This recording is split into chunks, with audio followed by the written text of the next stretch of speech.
The wind cut across the prairie like a steel knife, tossing dry grass in restless waves. The sun was sinking behind distant mesas, painting the sky in bruised shades of orange and purple. A lone rider crested a rise, his silhouette sharp against the dying light. Dust clung to his worn boots and tattered duster, and the leather of his saddle had cracked in the sun so long it seemed part of him. Out of him no one knew his name, and he had no past worth speaking of. Some called him just the cowboy with no past, a man who appeared where he was least expected and vanished without a trace. As he rode into the hollow near the old trading post, the quiet was broken by the creak of a rocking chair. A woman sat on the porch, her figure outlined by the golden glow of a lantern. Her hand rested protectively on the curve of her belly. She looked at him with eyes that carried both fear and determination, eyes that seemed to weigh the world on their own. The wind tugged at her shawl, and for a moment she looked like a portrait caught between hope and desperation. "Stay tonight," she said, her voice low but firm, cutting through the whistle of the wind. There was a sharpness in her tone, a demand, and yet it carried something softer, a plea. The cowboy stopped mid-step, his horse snorting, ears twitching. The words hung in the air, strange and unsettling, like a warning and an invitation wrapped in the same breath. He studied her face, noting the fine lines at her eyes and the stubborn set of her jaw. He sensed danger, and yet something unspoken pulled him closer. He dismounted slowly, boots crunching against the dry soil. He had learned long ago to trust his instincts, and right now, every instinct screamed at him that this woman's story was more complicated than she let on. She didn't reach for a weapon, but there was an invisible force around her, something that made the air heavier, the shadows darker. He sensed that her life depended on secrecy, and perhaps, in a strange twist, his did too. The porch floorboards groaned under his weight as he stepped closer. "Why?" he asked, his voice rough from miles of wind and silence. "Why me?" Her gaze didn't waver. "'Cause," she said, pressing a hand to her belly, "you ride like a man who's seen enough of the world to understand when someone needs help. You won't ask too many questions, and you won't turn away." The cowboy's hand brushed against the worn leather of his saddle. He wasn't used to staying, not for anyone. His life had been a trail of dust, blood, and cold nights beneath endless stars. He had no home, no name, no past that anyone remembered. Yet something in the way she held herself, fragile and yet unbroken, stirred a strange curiosity within him. Lightning flashed over the distant mesa, briefly illuminating the horizon. The wind carried whispers through the hollow, as if the land itself was cautioning him. He knew that accepting her invitation might change everything. It could be a trap, a mistake, or perhaps the first step toward something he had never dared hope for. Still, the hesitation in her eyes told him she hadn't asked lightly. The woman rose slowly, her boots scuffing the wooden planks. "There's no one else," she said, her voice breaking just enough to show fear beneath her resolve. "If you leave now, it won't just be the night you lose. It will be everything you could have found here." He paused, feeling the weight of the moment. He had spent years wandering through towns that never remembered him, across plains that never spoke back, under skies that never promised anything. Yet here, in this hollow, with this stranger who carried life within her, he felt a pull he hadn't felt in a long time, maybe ever. The air between them was thick with tension. The wind rattled the lantern, casting fleeting shadows across the woman's face. She looked more vulnerable than any gunfighter, more determined than any outlaw. Somehow in that balance she was unshakable. He could feel the story pressing against the walls of her small home, secrets waiting for him to step inside. Finally, the cowboy made a slow, deliberate move toward the door. Every step echoed against the hollow like a heartbeat, like a warning, like an answer to the question he hadn't yet asked. The porch seemed to shrink around them, the wind's whistle fading into the silence that only anticipation can bring. The woman held the door open, and for a moment their eyes met. A lifetime of solitude stared back at her. A lifetime of unknowns stared back at him, and neither could say what the night would bring. But one thing was clear. Something had begun. And once it started, there was no turning back. The wind shifted again, carrying the scent of sage and smoke, and the hollow seemed to hold its breath. Somewhere beyond the horizon, the prairie stretched endlessly, ready to swallow secrets, betrayals, and truths too heavy to carry alone. The cowboy knew he was standing on the edge of something that could change the course of his life, and the woman knew he was the only one who could. And so, with a quiet resolve and a shadow of doubt, he stepped inside. The door closed behind him, leaving the night outside. But inside, the story was just beginning. The prairie had already whispered its first warning. The room smelled of wood smoke and iron, scent that clung to the walls like a secret. The woman led him inside, her boots tapping softly on the creaking floorboards. A single lantern cast long shadows, making the corners of the small cabin seem alive, as if they were holding their own stories. He noticed a small cradle tucked in the far corner, empty for now, but polished and cared for, the wood worn smooth from handling. The sight stirred something he didn't recognize in himself, protective instinct he had long thought buried under years of dust and silence. "I didn't think anyone would come," she said, her voice lower now, almost a whisper. As she set down a small tin of water, most passers-by see a woman alone and a rider and keep moving. They don't stop. He studied her more closely. Her hair was dark, threaded with early strands of silver, and her hands were strong despite the softness of her fingers. Her belly rounded with life she had yet to name, and her eyes, sharp and calculating, seemed to measure the truth in him. She had lived through something hard, he could tell, and yet she carried herself with a quiet authority that made the air in the cabin feel heavier, charged. "What happened here?" he asked, finally breaking the silence. "Why are you out here alone?" She hesitated, her gaze flicking to the window where the horizon burned red with the dying sun. "People call this place Hollow Creek," she said finally. "It used to be a town once. Now it's a warning." Her voice cracked just slightly, but it was enough to make him lean forward. "I've seen men come and go, some with blood on their hands, some with nothing at all. None of them ever stay. None of them can stay." He felt the words settle like stones in his chest. He knew about staying. He never did it, never wanted to. But something about her story, the way she spoke, drew him in like the pull of a river toward a canyon. There was danger here, yes, but there was also a chance to understand something he had been avoiding all his life. Connection? Why me? He asked again, more insistently this time. Why not someone else? She stepped closer, placing her hand lightly on his arm. It was a brief touch, but it carried a weight that pressed against his chest. Because, she said, you're not tied to anyone. You have no past, no debts, no family to answer to. You see the world the way it is, not the way people want it to be. That makes you useful. The word hung in the air, and he realized she didn't mean useful in the way a man might carry a rifle or ride a horse.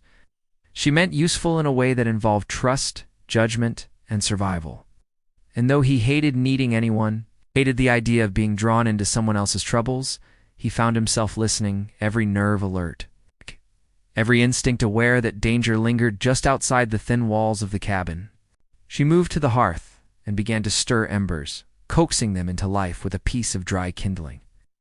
The fire sputtered, sending sparks upward, and for a moment, the cabin glowed with a warmth that seemed impossible after so many years of cold nights on the prairie.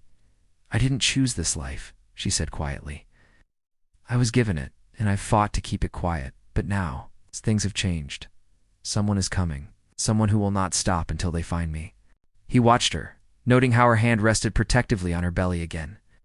A chill ran through him, though the fire's warmth should have been enough to chase it away. He had learned long ago that the quietest moments often carried the sharpest danger. And now, in this small cabin, the quiet was screaming. "Who?" he asked. But she shook her head, refusing to give him the name. Names had power, and in the wrong hands, that power could kill. He understood that better than most.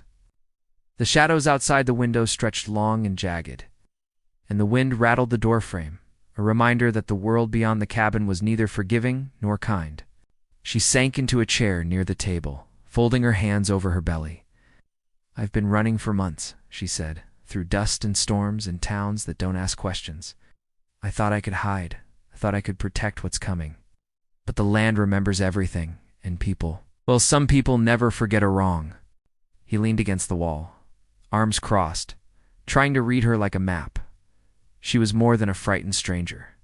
She was a survivor. And in a world that often chewed up people like her and left nothing behind that mattered.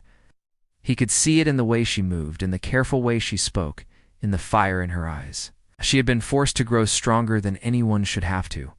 The wind picked up outside, rattling the cabin like a warning bell. Could hear the distant hoofbeats, faint and irregular, as if someone was testing the land before stepping fully into it. He tensed, hand moving toward the hilt of the knife at his belt, but she placed a calming hand on his arm.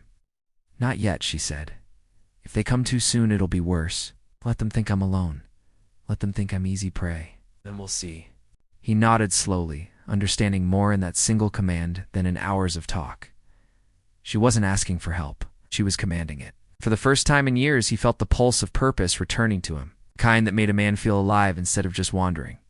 Outside, the prairie darkened, and the wind carried the smell of dust and distant rain. He could hear the creak of a tree bending, the whisper of leaves brushing against one another, and the faint sound of hoofbeats growing nearer. Every instinct in him told him that the night would not be quiet, that the secrets she carried were bigger than the cabin, bigger than the hollow, bigger than the life he had known. He glanced at her, the lantern casting shadows across her determined face, and realized that staying tonight was only the beginning. There was no turning back now. Something was coming, and the cowboy with no past had just stepped into a story that might define him or destroy him entirely. The wind outside had risen to a howl, rattling the shutters and carrying the smell of dust and distant smoke.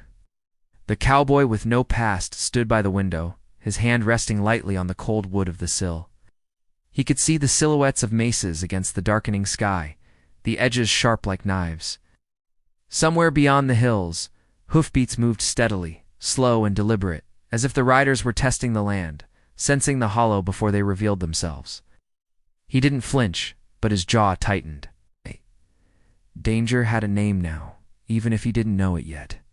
The woman moved quietly around the cabin, setting a small kettle over the fire. Her movements were careful, precise, almost ritualistic. Every glance, every gesture spoke of someone used to hiding, of someone who had learned to survive by reading the smallest signs in the world. Her name, he thought, deserved weight. She carried life within her, a child she was determined to protect, and it had hardened her resolve beyond anything he had encountered in the towns or trails he had ridden alone. "I don't usually let anyone in," she said, her voice steady but low, carrying the kind of authority born from years of necessity. "People see a lone woman and a rider, and they assume weakness. That's why they keep coming." He nodded, understanding more in her tone than in her words. The conflict was not just about them surviving the night. It was about hiding from something relentless, something that had followed her across plains, deserts, and small towns. He sensed that the danger was personal, that it had roots in her past that she could not speak aloud. And yet, despite that, she had reached out to him. "What are we waiting for?" he asked, though he already knew the answer. She didn't look at him. Her eyes were on the fire, reflecting sparks like fleeting stars. "Patience," she said finally. "They'll come when they think I'm alone, and we'll see if this place still belongs to me or to them." Outside, the shadows stretched longer, and the wind carried the faintest sound of hooves growing sharper, more insistent. The cowboy tightened his grip on the knife at his belt. He had lived through enough storms, enough shootouts, and lonely nights to recognize the rhythm of approaching trouble. Yet there was something about this that felt different, something heavier, almost predestined. The woman moved to the small table and pulled a worn piece of parchment from beneath a pile of cloth. She unfolded it carefully, revealing a rough sketch of the hollow and the surrounding terrain. Her finger traced the lines, marking escape routes, high ground, and points where the riders could be intercepted. "I've been planning for months," she said, more to herself than to him. "I've learned every ridge, every bend in the creek. But they are patient, and so am I." He studied the map silently. She had thought this through, every possibility accounted for, yet the unease in the air told him that she had underestimated nothing but the unknown, the cowboy who had no past, and the unpredictable nature of the night. There was an unspoken understanding forming between them. She provided knowledge and strategy, he provided instinct and skill. Together, they formed a fragile balance, but the weight of what was coming threatened to tip it. A sudden gust slammed the door against the wall, making both of them jump. The wind carried with it a whisper of movement beyond the cabin, faint voices raised in challenge or warning. She froze, hand on her belly, her lips pressed together in concentration. He moved to stand beside her, scanning the dark horizon, his mind alert to every sound. The hooves were closer now, not a distant echo, but a steady drumbeat, signaling that the unknown had arrived at the edge of their world. "Whoever is coming," he began, his voice low. "They won't expect you to be ready." She gave him a small, wry smile, almost bitter. "That's the point," she said. "They think I am weak, that I have no allies. They think I am alone. But I've survived by being smarter, faster, quieter, and tonight, I have you." He did not answer. Words felt small here, meaningless against the tension pressing in from every corner. The air between them was thick with anticipation, fear, and something else, an unspoken recognition that whatever happened next would change both of their lives irreversibly. Outside, the hoofbeats faltered for a moment, then began again, louder and sharper. He could hear a low murmur of voices, men planning, testing, calculating. The hollow, which had seemed empty and silent, was no longer theirs alone.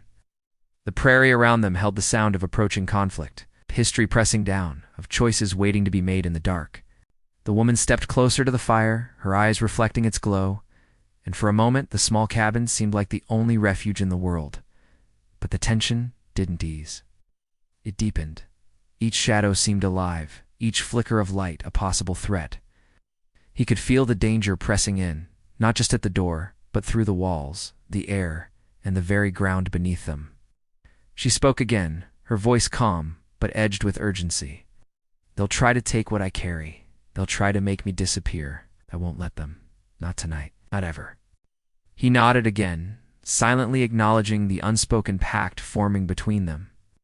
Whatever was coming, they would face it together, or they would fall apart trying. The night was young, and the hollow was full of secrets, shadows, and silent threats. Every sound, every flicker of movement outside, reminded him that the world was dangerous. And some stories had no easy endings. The wind rattled the lantern, and the fire sputtered, casting erratic shadows across their faces. He could feel the pulse of the night, the heartbeat of the prairie, and the weight of what was to come. They were poised on the edge of a story much larger than themselves, and every instinct he had told him that turning back was no longer an option. And somewhere beyond the darkness, the riders waited, patient, watching. Knowing the hollow would not give up its secrets easily. The night pressed down on Hollow Creek like a living thing, heavy and restless. The wind had died to a tense silence, broken only by the occasional whisper of grass bending under unseen footsteps. The cowboy with no past crouched near the cabin door, knife in hand, eyes fixed on the dark horizon. Every instinct in him screamed that the danger was close, closer than it had ever been before. He could almost feel the riders' eyes on the cabin, their patience stretched thin, waiting for the first mistake. Inside, the woman moved with careful precision, her belly pressing against the curve of her hand as she checked the windows and doors one last time. Her eyes flicked to the shadows in every corner, to the fire that sputtered low, to the knife he carried at his side. "They'll come," she whispered, not as a warning, but as a promise. "They won't expect us to be ready." He nodded, feeling the weight of that promise. He had wandered through storms and gunfights, but this night was different. This was not about wandering or surviving alone. It was about standing, fighting, and protecting something precious. Life, the life growing inside her, depended on it. And though he had no past, he could not ignore the pull of a purpose that had finally found him. The first sound came softly, a faint snap of a branch far off in the hollow, and another, then a slow, deliberate rhythm hooves pressed against dry earth, men approaching under the cover of darkness. He felt the tension coil in his chest, muscles tightening, nerves alert to every whisper in the night. He glanced at her, and for a brief moment their eyes met. In that look was understanding, fear, and the unspoken bond of survival. "You're close," he said, his voice low but steady. "Too close." She didn't reply with words. Instead, she moved to the hearth and lifted the fire a little higher, letting the shadows dance across the walls. The glow illuminated the careful arrangements she had made, small weapons hidden in drawers, ropes coiled and ready, and a map of the hollow with escape routes marked in charcoal. Every detail showed her resourcefulness, her experience, and her unwillingness to be an easy target. The sound of the riders grew louder, a rolling drumbeat of boots on dirt, the jingle of metal, the quiet murmur of voices carried on the wind. The cowboy moved to the window, peering out into the darkness. He could just make out the shapes of men on horseback, their faces masked by the night, their intentions obvious in the way they spread across the terrain. They were organized, patient, and ruthless. "They won't stop until they find you," he said, almost to himself. "They won't," she confirmed, her voice steady, but carrying a note of steel. "But they don't know us. They don't know what we can do together." The cowboy felt a pulse of something he hadn't felt in years, a sense of alignment, of connection, of purpose. He had been a shadow moving through the world, untethered and unseen. But here in this small cabin on the edge of the prairie, he was needed. And the stakes were higher than anything he had ever faced. The first rider appeared at the edge of the hollow, a dark figure against the faint glow of the horizon. The others followed, spreading out like predators circling their prey. The woman stepped forward, her hand resting protectively on her belly, and gave him a look that spoke louder than any words. Trust me, he trusted her. He always had. They moved as one, silent and deliberate. The cowboy took his position by the door, knife ready, senses sharpened to every sound.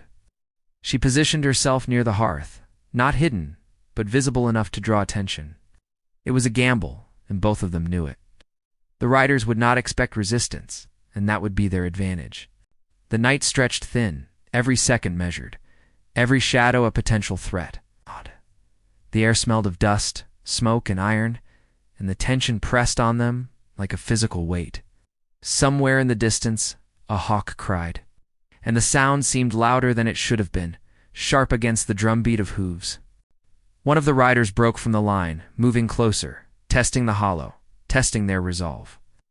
The woman's eyes never left him, her posture unyielding. The cowboy felt his pulse quicken, muscles coiled, ready to strike if the threat came too close. He knew that the smallest hesitation could cost them both everything. The rider raised his hand, and the silence of the hollow cracked with the sound of a challenge. The others paused, listening, waiting, calculating. Every instinct in the cowboy's body told him that the confrontation was inevitable. The tension stretched to a breaking point, a wire pulled so tight it seemed it would snap with the smallest movement. She stepped forward, unafraid, placing herself between the cowboy and the first rider. Her voice rang out, low but firm, carrying across the hollow. "You will not harm me. You will not harm what I carry." The rider hesitated, a flicker of surprise in his posture, and the others shifted in response, unsure, testing their own courage against hers. The cowboy felt the moment stretch, a heartbeat of uncertainty, a pause before the storm. The firelight flickered against the walls, the shadows shifting like ghosts, and the hollow seemed to hold its breath. Every sound, the wind, the hooves, the crackle of the hearth was magnified in the silence. They were at the edge of conflict, at the cusp of action, and everything depended on the choices they made in the next moments. The cowboy and the woman exchanged a glance, a silent promise passing between them. They were ready. The night, the hollow, and the approaching riders would test them, and somewhere deep down, they both knew that what happened next could change everything. The first movement came from the shadows, a figure lunging forward, and the hollow erupted into life. Every heartbeat, every breath, every instinct pulling them into the storm of what was to come. The first rider lunged. But the cowboy moved like a shadow, meeting him with a swift strike of his knife. The impact was precise, quick, and decisive. The rider stumbled back, clutching his shoulder, and the others hesitated, uncertainty flashing in their eyes. The woman stepped forward, her voice ringing with authority, sharp and unwavering. "Leave Hollow Creek and take your vengeance elsewhere. This place belongs to no one but those who stand for it." The threat was not empty. In the firelight, the cowboy and the woman moved as one, instinct and strategy entwined. The second rider advanced, but the cowboy's steady hand, guided by years of survival on the unforgiving prairie, met him before he could get too close. The clash was brief, violent, and ended with the rider retreating into the shadows, limping and defeated. The remaining riders exchanged uneasy glances, realizing that the hollow was no easy target. The woman's calm confidence, combined with the cowboy's skill and silent courage, had shifted the balance. They began to withdraw, slipping back into the darkness, leaving only the echo of hooves and the restless whisper of wind. The tension in the cabin eased, though the adrenaline still throbbed in every vein. The cowboy leaned against the doorway, breathing deeply, his eyes scanning the dark horizon for any sign of a return. The woman moved toward the hearth, her hands resting on her belly. "It's over. For now," she said, voice soft but resolute. "They'll think twice before coming back." He nodded, finally allowing himself a small exhale, the weight of constant vigilance lifting slightly. "You were ready," he said, admiration in his tone. "You planned for everything, every possibility. That's why they didn't stand a chance." She shook her head, a faint smile touching her lips. "No one plans for courage they can't see, for the will to protect what matters most. You showed that tonight, showed that together." Outside, the hollow was quiet again. The wind carried the smell of sage and scorched earth, remnants of the battle and the storm that had passed. The prairie stretched endlessly, calm yet watchful, as if it recognized the victory and allowed them this moment of peace. The cowboy and the woman stood side by side, two figures who had come from solitude and uncertainty, now connected by shared resolve and purpose. The woman touched the empty cradle in the corner, her eyes softening. "Soon, someone will fill that space," she said quietly, as if speaking to the life yet to arrive, "and we'll make sure this world is ready for them." He followed her gaze, feeling the weight of hope in her words. For the first time in years, the cowboy with no past could imagine a future one that wasn't just dust and trails and fleeting nights under cold stars. Here, in this small cabin on the edge of the prairie, there was purpose, there was protection, and there was the possibility of a life that mattered. The fire crackled softly, casting gentle warmth across the room. They moved closer together, sharing the silence, each understanding the other's thoughts without speaking. There was no need for words. The night had tested them, challenged them, and now it had passed, leaving behind the quiet glow of victory and the promise of tomorrow. "We'll need to keep watch," she said, her hand brushing the curve of her belly. "The world doesn't forgive, and threats linger, but tonight we've earned rest." He nodded, feeling the rare comfort of shared strength. "Tomorrow, we face whatever comes next. But tonight, we survive." The horizon, once jagged and menacing, softened under the first pale light of dawn. Birds began their tentative songs, the wind eased into a gentle breeze, and the prairie seemed to breathe with renewed life. Hollow Creek, silent and secretive for so long, had been defended, and the victory was theirs. The cowboy finally allowed himself to relax, leaning back against the doorway with a sense of belonging he had never known. The woman sat beside the hearth, her hands folded over her belly, eyes reflecting hope and determination.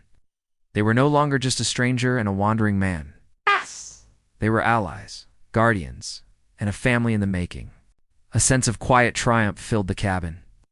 The danger had passed, and yet the lessons lingered. Courage mattered, preparation mattered, and the connections forged in moments of crisis could shape lives. For the woman, it meant protection for the life growing within her. For the cowboy, it meant purpose and belonging after years of wandering. Outside, the prairie glimmered under the morning sun, endless and forgiving. They knew the world remained unpredictable, but for now, Hollow Creek was safe. Together, they had faced shadows, outwitted danger, and emerged stronger. And as the first rays of light touched the cabin, it illuminated more than walls, and firelight it illuminated hope, trust, and the promise of new beginnings. The cowboy with no past finally understood that some journeys were not meant to be traveled alone. And the woman, once a solitary figure fighting to survive, now had someone at her side who would stand for what mattered most.